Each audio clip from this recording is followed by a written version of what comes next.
Êxodo 28. Deus escolhe Arão e seus filhos para sacerdotes. Faze também vir para junto de ti Arão teu irmão, e seus filhos com ele, dentre os filhos de Israel, para me oficiarem como sacerdotes, a saber, Arão e seus filhos Nadab, Abiú, Eleazar e Itamar. Farás vestes sagradas para Arão teu irmão, para glória e ornamento. As vestes sacerdotais. Falarás também a todos os homens hábeis a quem enchi do espírito de sabedoria, que façam vestes para Arão para consagrá-lo, para que me ministre o ofício sacerdotal. As vestes, pois, que farão são estas: um peitoral, uma estola sacerdotal, uma sobrepeliz, uma túnica bordada, mitra e cinto. Farão vestes sagradas para Arão teu irmão, e para seus filhos, para me oficiarem como sacerdotes. Tomarão ouro, estofo azul, púrpura, carmesim e linho fino e farão a estola sacerdotal de ouro, e estofo azul, e púrpura, e carmesim, e linho fino retorcido, obra esmerada. Terá 2 ombreiras que se unam às suas 2 extremidades, e assim se unirá. E o cinto de obra esmerada, que estará sobre a estola sacerdotal, será de obra igual, da mesma obra de ouro, e estofo azul, e púrpura, e carmesim, e linho fino retorcido. Tomarás 2 pedras de ônix e gravarás nelas os nomes dos filhos de Israel. 6 de seus nomes numa pedra e os outros 6 na outra pedra, segundo a ordem do seu nascimento. Conforme a obra de lapidador, como lavores de sinete, gravarás as 2 pedras com os nomes dos filhos de Israel, engastadas ao redor de ouro, as farás. E porás as 2 pedras nas ombreiras da estola sacerdotal, por pedras de memória aos filhos de Israel, e Arão levará os seus nomes sobre ambos os seus ombros, para a memória diante do Senhor. Farás também engastes de ouro e 2 correntes de ouro puro, obra de fieiras farás, e as correntes de fieira prenderás nos engastes. Farás também o peitoral do juízo de obra esmerada, conforme a obra da estola sacerdotal o farás, de ouro, e estofo azul, e púrpura, e carmesim, e linho fino retorcido farás. Quadrado e duplo, será de 1 palmo o seu comprimento, e de 1 palmo, a sua largura. Colocarás nele engaste de pedras, com 4 ordens de pedras, a ordem de sárdio, topázio e carbúnculo será a primeira ordem, a segunda ordem será de esmeralda, safira e diamante, a terceira ordem será de jacinto, ágata e ametista, a quarta ordem será de berilo, ônix e jaspe, elas serão guarnecidas de ouro nos seus engastes. As pedras serão conforme os nomes dos filhos de Israel, 12, segundo os seus nomes, serão esculpidas como sinetes, cada uma com o seu nome, para as 12 tribos. Para o peitoral farás correntes como cordas, de obra trançada de ouro puro. Também farás para o peitoral 2 argolas de ouro e porás as 2 argolas nas extremidades do peitoral. Então, meterás as 2 correntes de ouro nas 2 argolas, nas extremidades do peitoral. As 2 pontas das correntes prenderás nos 2 engastes e as porás nas ombreiras da estola sacerdotal na frente dele. Farás também 2 argolas de ouro e as porás nas 2 extremidades do peitoral, na sua orla interior junto à estola sacerdotal.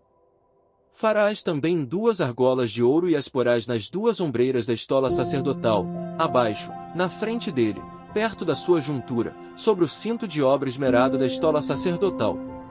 E ligarão o peitoral com as suas argolas as argolas da estola sacerdotal por cima com uma fita azul, para que esteja sobre o cinto da estola sacerdotal, e nunca o peitoral se separará da estola sacerdotal. Assim, Arão levará os nomes dos filhos de Israel no peitoral do juízo sobre o seu coração, quando entrar no santuário, para a memória diante do Senhor continuamente. Também porás no peitoral do juízo o Urim e o Tumim, para que estejam sobre o coração de Arão, quando entrar perante o Senhor. Assim, Arão levará o juízo dos filhos de Israel sobre o seu coração diante do Senhor continuamente. Farás também a sobrepeliz da estola sacerdotal toda de estofo azul. No meio dela, haverá uma abertura para a cabeça. Será debruada essa abertura, como a abertura de uma saia de malha, para que não se rompa. Em toda a orla da sobrepeliz, farás romãs de estofo azul, e púrpura, e carmesim, e campainhas de ouro no meio delas. Haverá em toda a orla da sobrepeliz uma campainha de ouro e uma romã, outra campainha de ouro e outra romã. Esta sobrepeliz estará sobre Arão quando ministrar, para que se ouça o seu sonido, quando entrar no santuário diante do Senhor e quando sair, e isso para que não morra. Farás também uma lâmina de ouro puro e nela gravarás a maneira de gravuras de sinetes, santidade ao Senhor. Atá-la-ás com um cordão de estofo azul, de maneira que esteja na mitra, bem na frente da mitra estará. E estará sobre a testa de Arão, para que Arão leve a iniquidade concernente às coisas santas que os filhos de Israel consagrarem em todas as ofertas de suas coisas santas, sempre estará sobre a testa de Arão, para que eles sejam aceitos perante o Senhor. Tecerás, quadriculada, a túnica de linho fino e farás uma mitra de linho fino e um cinto de obra de bordador. Para os filhos de Arão farás túnicas, e cintos, e tiaras, fá-los-ás para glória e ornamento. E com isso, vestirás Arão teu irmão, bem como seus filhos, e os ungirás, e consagrarás, e santificarás, para que me oficiem como sacerdotes. Faze-lhes também calções de linho, para cobrirem a pele nua, irão da cintura às coxas. E estarão sobre Arão e sobre seus filhos, quando entrarem na tenda da congregação ou quando se chegarem ao altar para ministrar no santuário, para que não levem iniquidade e morram. Isto será estatuto perpétuo para ele e para sua posteridade depois dele. Mateus 25 versículo 31 ao 26 versículo 16. O grande julgamento. Quando vier o Filho do Homem na sua majestade e todos os anjos com ele, então se assentará no trono da sua glória, e todas as nações serão reunidas em sua presença, e ele separará uns dos outros, como o pastor separa dos cabritos as ovelhas. E porá as ovelhas à sua direita, mas os cabritos à esquerda. Então dirá o rei aos que estiverem à sua direita: Vinde, benditos de meu Pai. Entrai na posse do reino que vos está preparado desde a fundação do mundo. Porque tive fome, e me destes de comer, tive sede, e me destes de beber, era forasteiro, e me hospedastes, estava nu, e me vestistes, enfermo, e me visitastes, preso, e fostes ver-me. Então perguntarão os justos: Senhor, quando foi que te vimos com fome e te demos de comer? Ou com sede te demos de beber? E quando te vimos forasteiro e te hospedamos? Ou nu e te vestimos? E quando te vimos enfermo ou preso e te fomos visitar? O rei respondendo, lhes dirá: Em verdade vos afirmo que sempre que o fizestes a um destes meus pequeninos irmãos, a mim o fizestes. Então, o rei dirá também aos que estiverem à sua esquerda: Apartai-vos de mim, malditos, para o fogo eterno, preparado para o diabo e seus anjos. Porque tive fome, e não me destes de comer, tive sede, e não me destes de beber, sendo forasteiro, não me hospedastes, estando nu, não me vestistes, achando-me enfermo e preso, não fostes ver-me. E eles lhe perguntarão: Senhor, quando foi que te vimos com fome, com sede, forasteiro, nu, enfermo ou preso e não te assistimos? Então lhes responderá: Em verdade vos digo que, sempre que o deixastes de fazer a um destes mais pequeninos, a mim o deixastes de fazer. E irão estes para o castigo eterno, porém os justos, para a vida eterna. O plano para tirar a vida de Jesus. Tendo Jesus acabado todos estes ensinamentos, disse a seus discípulos: Sabeis que daqui a 2 dias, celebrar-se-á a Páscoa, e o Filho do Homem será entregue para ser crucificado.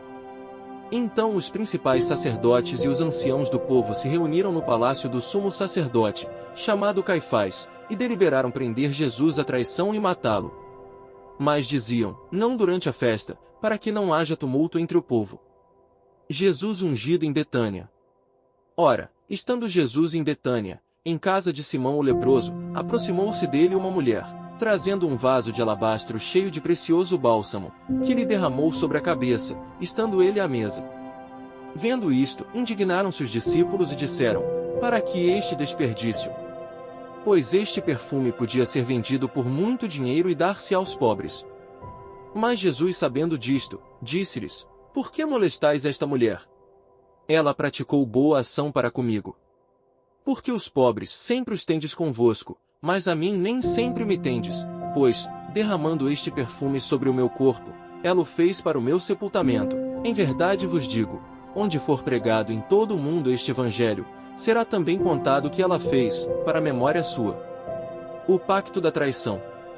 Então um dos 12, chamado Judas Iscariotes, indo ter com os principais sacerdotes, propôs: Que me quereis dar, e eu vô-lo entregarei. E pagaram-lhe 30 moedas de prata. E desse momento em diante, buscava ele uma boa ocasião para o entregar. Salmos 31 versículos 9 ao 18. Compadece-te de mim, Senhor, porque me sinto atribulado, de tristeza os meus olhos se consomem, e a minha alma e o meu corpo. Gasta-se a minha vida na tristeza, e os meus anos, em gemidos, debilita-se a minha força, por causa da minha iniquidade, e os meus ossos se consomem. Tornei-me opróbrio para todos os meus adversários, espanto para os meus vizinhos e horror para os meus conhecidos, os que me veem na rua fogem de mim. Estou esquecido no coração deles, como morto, sou como vaso quebrado. Pois tenho ouvido a murmuração de muitos, terror por todos os lados, conspirando contra mim, tramam tirar-me a vida. Quanto a mim, confio em ti, Senhor. Eu disse, tu és o meu Deus. Nas tuas mãos estão os meus dias, livra-me das mãos dos meus inimigos e dos meus perseguidores. Faze resplandecer o teu rosto sobre o teu servo, salva-me por tua misericórdia. Não seja eu envergonhado, Senhor, pois te invoquei, envergonhados sejam os perversos, emudecidos da morte. Emudeçam os lábios mentirosos, que falam insolentemente contra o justo, com arrogância e desdém. Provérbios 8 versículos 12 ao 14. Eu, a sabedoria, habito com a prudência e disponho de conhecimentos e de conselhos. O temor do Senhor consiste em aborrecer o mal, a soberba, a arrogância, o mau caminho e a boca perversa, eu os aborreço. Meu é o conselho e a verdadeira sabedoria, eu sou o entendimento, minha é a fortaleza.